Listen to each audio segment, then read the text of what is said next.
Right, నమస్తే. రీసెంట్గా ఇటీవల ఆత్మహత్య చేసుకున్నటువంటి Borabanda division minority president Sardar గారు వాళ్ళ మృతి పట్ల ఇప్పటి వరకు అంటే ఆత్మహత్య అనంతరం దానికి ఒక ప్రేరేపితంగా చనిపోయాడు, కొంతమంది వేధింపుల వల్ల చనిపోయాడు అని చెప్పి వాళ్ళు బోరబండలో కంప్లైంట్ చేసినప్పటికీ ఆ పోలీసులు ఇప్పటి వరకు ఆ కేసుని ఎలాంటి ముందరికి తీసుకుపోవడం కానీ ఎలాంటివి చేయలేదు దాంట్లో. సో ఈరోజు బీఆర్ఎస్ ఎమ్మెల్యేలు కావచ్చు, ముస్లిం క్యాడర్ మొత్తం కూడా కమిషనర్ గారిని కలవడం జరిగింది. మాట్లాడదాం, మనతో పాటు అబ్దుల్ కలీం అన్న ఉన్నారు.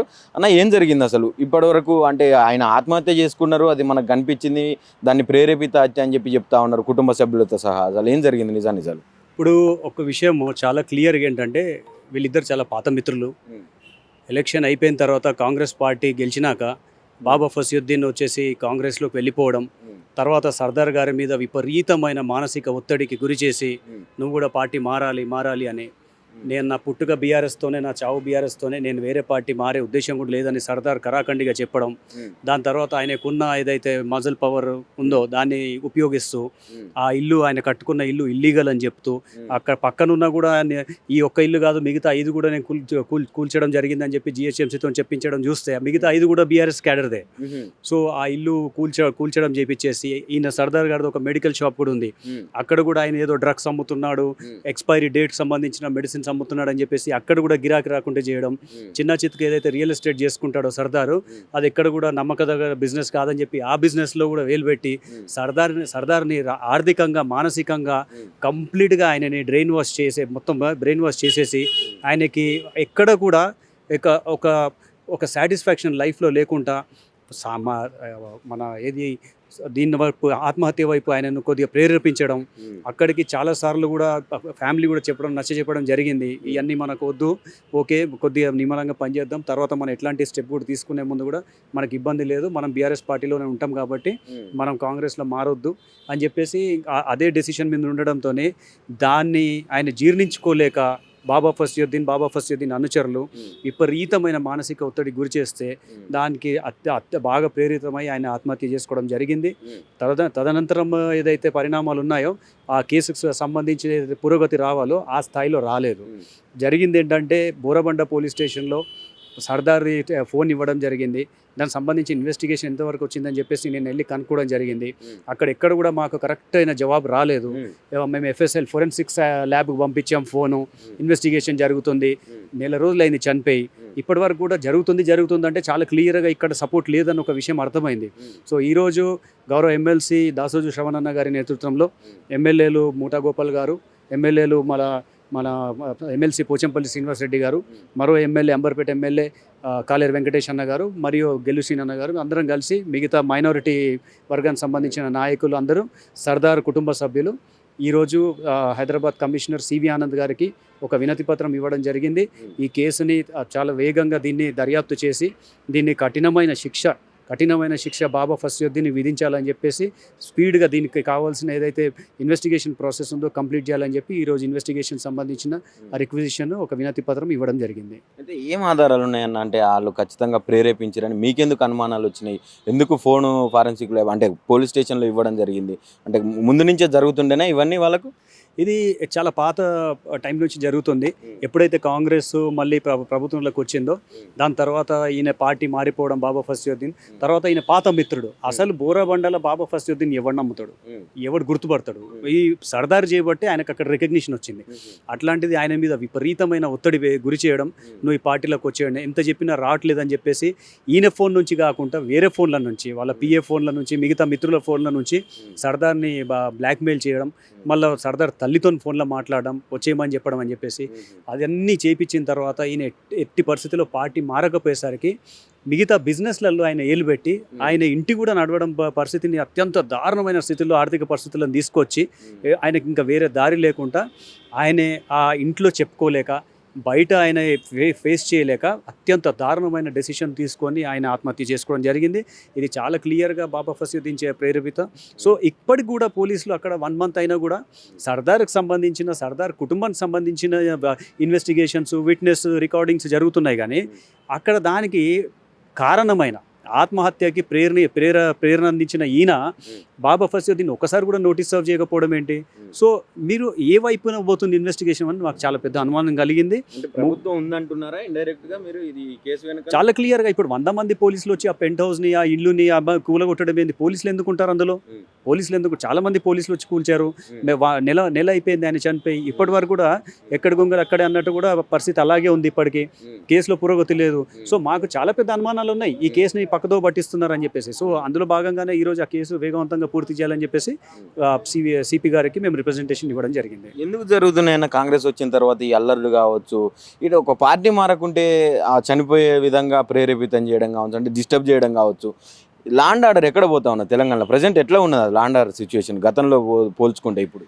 ముఖ్యంగా చెప్పాలంటే ముందు రేవంత్ రెడ్డి ఆయననే నమ్ముతలేడు. ఆయన నమ్మిన రోజు ఆ ముఖ్యమంత్రి హోంమంత్రి పోర్ట్ఫోలియో ఇంకెవరికైనా ఇవ్వచ్చు. నువ్వు నీ దగ్గరే పెట్టుకున్నావు ముఖ్యమంత్రిగా, దాని మీద రివ్యూస్ ఉండవు, సిపిల స్థాయిలో మీటింగ్లు ఉండవు, ఐపీఎస్ కమిషనర్ స్థాయిలో మీటింగ్లు ఉండవు, రివ్యూ మీటింగ్ ఉండదు. చాలా క్లియర్గా లా అండ్ ఆర్డర్ దెబ్బతింది అని తెలుస్తుంది, క్రైమ్ రేట్ పెరిగిందని తెలుస్తుంది. పోలీస్ స్టేషన్లో ఈ విధమైన కంప్లైంట్లు కేవలం ఈ సర్దార్ విషయంలోనే కాదు, రాష్ట్ర నలుమూలలో కూడా. నిన్న మంచిర్యాలలో చూడొచ్చు మీరు, బీఆర్ఎస్వి నాయకుని మీద ఇంత పెద్ద హత్యా ప్రయత్నం జరిగిందని చెప్పేసి. అంటే మీ గూండాయిజంకి ఎదురు లేకుండా పోయింది. లా అండ్ ఆర్డర్ అంటే పోలీస్ అధికారాన్ని, మీ ప్రభుత్వ అధికారాన్ని ఉపయోగించుకుంటూ దీన్ని పక్కుదో పట్టిస్తూ మీరు దాడులు చేస్తూ, పార్టీలు మారకపోతే ఈవెన్ హత్య చేయడానికి కూడా వెనక జరగనట్టి పరిస్థితులు ఇప్పుడు నిన్న మంచిర్యాల కేసు చూస్తే మనకు తెలుస్తుంది.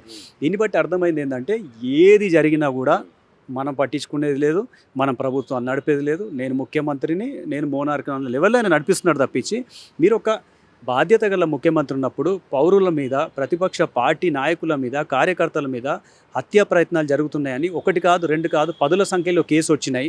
రెండోది మా మీద ధ్యాస, బీఆర్ఎస్ కార్యకర్తలకు నోటీసులు పెట్టడం, మమ్మల్ని తీసుకెళ్ళేసి అక్కడ ఇంట్రోగేట్ చేయడం, మళ్ళీ మా లీగల్ టీం మాకు బెయిల్లోంచి మమ్మల్ని బయటికి తీసుకురావడం, ఇది ఇప్పుడు జరుగుతున్న పోలీస్ వ్యవస్థ.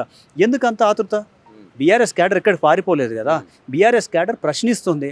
దానికి మీకు ఓపిక ఉంటే మీరు ఆన్సర్ చెప్పండి. దానికి మళ్ళీ పోలీస్ దానికి నోటీస్ ఇష్యూ చేయడం ఏంది? ఇప్పుడు కొంతం దిలీప్ గారి మీద ఎన్ని కేసులు పెట్టారు మీరు?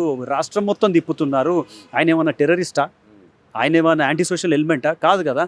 సో దీని గురించి మీరు నోటీస్ సర్వ్ చేస్తున్నారు. Have some facts of the case. So ఇవన్నీ చూస్తుంటే ఎక్కడ కూడా లా అండ్ ఆర్డర్ ఇప్పుడు అదుపులో ఉన్నట్టు కనిపించట్లేదు. ఇప్పటికైనా ముఖ్యమంత్రి గారు తేరుకొని నిద్ర లేచి ఆ పోర్ట్ఫోలియో ఎవరికైనా సమర్థుడైన ఒక మంత్రికి ఆ మంత్రిత్వ శాఖ అప్పచెప్తే దానికి కొన్ని రివ్యూలు జరిగితే, పోలీస్ స్టేషన్ పరంగా కూడా రివ్యూ జరుగుతున్నట్టు మాత్రం మాకు కనిపించట్లేదు. ఎందుకంటే బీఆర్ఎస్ క్యాడర్ని ఈ స్థాయిలో ఇబ్బంది పెట్టుకుంటూ ఆ ఒక రాక్షస ఆనందం పొందడం అనేది ఇంతకుముందు ఏ ప్రభుత్వాల్లో మేము చూడలేదు, ఇంతకుముందు ఎప్పుడు జరగలేదు ఇది. రైట్. ఇప్పుడు మీరు అన్ని ఆధారాలు ఒక రిప్రజెంటేషన్ కూడా సమర్పించారు సివి గారికి. ఏం చెప్పారు, ఎట్లా స్పందించారు? సిపి గారు చాలా పాజిటివ్గా స్పందించారు. ఇమీడియట్లీ దాని మీద వర్కౌట్ చేస్తామని చెప్పారు. అలాగే దానికి సంబంధించిన రిపోర్ట్స్ అవన్నీ కూడా మేము తప్పకుండా లోకల్ పోలీస్ స్టేషన్తో కోఆర్డినేట్ చేసి దాని మీద వర్కౌట్ అని చేస్తే సానుకూలంగా స్పందించారు. చాలా మాకు మంచి టైం కూడా ఇచ్చారు. ఇప్పుడు మేము నమ్ముతున్నాం at least now things will move faster and will get a justice. నమ్మకం వచ్చిందని మేము రిప్రజెంటేషన్ ఇవ్వడం జరిగింది. డెఫినెట్లీ ఇప్పుడు ఒక మృతుని ఫోన్ మీరు ఎఫ్ఎస్ఎల్ పంపించిన వాళ్ళు ఎవరి మీద అయితే ఎవరి మీద అయితే మాకు అనుమానాలు ఉన్నాయో ఆయనను కనీసం ఒకసారి కూడా మీరు ఒక ఎంక్వైరీకి పిలిపియకపోవడం, ఆయన ఫోన్ను మీరు సీజ్ చేయకపోవడం, ఇది చాలా అనుమానాలకు తావిస్తుంది. సో దాన్ని ఇప్పుడు పటాపంచలు చేస్తూ డెఫినెట్లీ మేము ఇచ్చిన రిప్రజెంటేషన్ తగ్గట్టుగా ఇప్పుడు ఇన్వెస్టిగేషన్ జరుగుతుందని చాలా గట్టిగా నమ్ముతున్నాం. విల్ వెయిట్, అది కూడా వర్కౌట్ అని కానప్పుడు ఇంకా దానికి ఇంకా హయ్యర్ మూమెంట్ కోర్టులో కూడా మేము వెళ్తాం. ఇప్పుడు అదే జూబ్లీహిల్స్కి సంబంధించి కూడా మాగంటి గోపీనాథ్ గారి మరణ విషయంలో ఒక ఆడియో కావచ్చు, వీడియో కావచ్చు, అంటే బయటికి వెళ్ళింది. అంటే స్వయంగా ఒక వ్యక్తి నేను ఆయనను ఎట్లయితే చంపినో నిన్ను కూడా అట్లనే చేస్తా అని చెప్పి మాట్లాడడం కావచ్చు. అసలు ఏం జరుగుతూ ఉన్నది తెలంగాణ రాష్ట్రంలో? అది సిపి గారికి మేము కూడా ఆడియో రికార్డింగ్ వినిపించడం జరిగింది. ఆయన కూడా దాన్ని చూశారు. అంటే దీన్ని అదుపు లేని ఒక క్రూరత్వం, ఒక హింసాత్మక మార్గాన్ని కాంగ్రెస్ ఎన్నుకున్నదని చెప్పేసి చాలా క్లియర్గా అర్థమవుతుంది. అంటే అవతల వాళ్ళు రికార్డ్ చేస్తారు, నేను ఏం మాట్లాడుతున్నాను, ఒక ఎమ్మెల్యే లాంటి మాగంటి గోపీనాథ్ గారిని నేనే క్షుద్ర పూజలు చేసి చంపేసినాను, నిన్ను కూడా అట్లా చంపేస్తా అని చెప్పేసి అవతల వాడు బెదిరించడం ఏంటి? దాన్ని కనీసం అసలు ఏది లేకుండా కాంగ్రెస్ వాళ్ళు రియాక్ట్ అవ్వకపోవడం ఏంటి? ఇప్పుడు వాస్తవంగా పార్టీ ఏదైనా కూడా క్రిమినల్ ప్రొసీజర్ని ప్రోత్సహించవద్దు. పార్టీలో ఏ నాయకులు ఉన్నా కూడా ఇమ్మీడియట్లీ ఇప్పుడు బాబా ఫస్యుద్దీన్ మీద ఒకటి కాదు 6 పైగా ఇప్పటి వరకు మీకు ఇన్ని కంప్లైంట్స్ వచ్చినాయి. బాబా ఫస్యుద్దీన్ మీద యాక్షన్ తీసుకోండి అని చెప్పేసి ముఖ్యమంత్రి గారు ఎందుకు చెప్పట్లేదు? ఆయన కూడా హోంమంత్రిగా స్విఫ్ట్గా ఇన్వెస్టిగేట్ చేయండి. బాబా ఫస్యుద్దీన్ దాంట్లో ఇన్వాల్వ్మెంట్ లేకపోతే సేఫ్లీ బయటికి వస్తాడు కదా. సో బాబా ఫస్యుద్దీన్ ఇది ఆయన చనిపోయిన తర్వాత 8 రోజులు ఎందుకు మాయమవ్వాల్సి వచ్చింది? ఇవన్నీ బాబా ఫస్యుద్దీన్ కూడా చెప్పుకోవాలి. డిపార్ట్మెంట్ ఇన్వెస్టిగేషన్లో కూడా తొందర బయటికి రావాలి.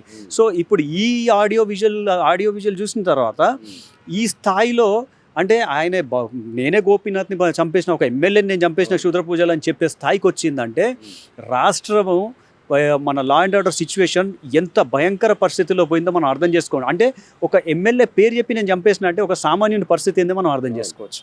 ఏం చెప్తారన్న ఫైనల్గా?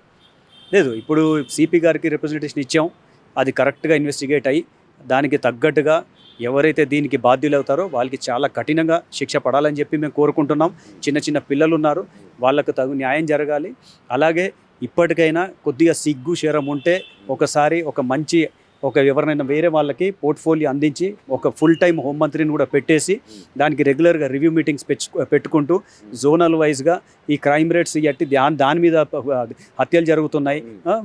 ఒక యుఎస్ లాంటి కంట్రీలోనే నార్త్ తెలంగాణకి మీరు ఎవరు ట్రావెల్ చేయకూడదు, అక్కడ రేప్ కేసులు ఎక్కువ పెరుగుతున్నాయని చెప్పేసి ఒక యుఎస్ లాంటి కాన్సులేట్లోనే అట్లాంటి రిపోర్ట్ రిలీజ్ అవ్వడం మన అత్యంత బాధాకరం. అది చాలా సిగ్గుపడాల్సిన విషయం అది.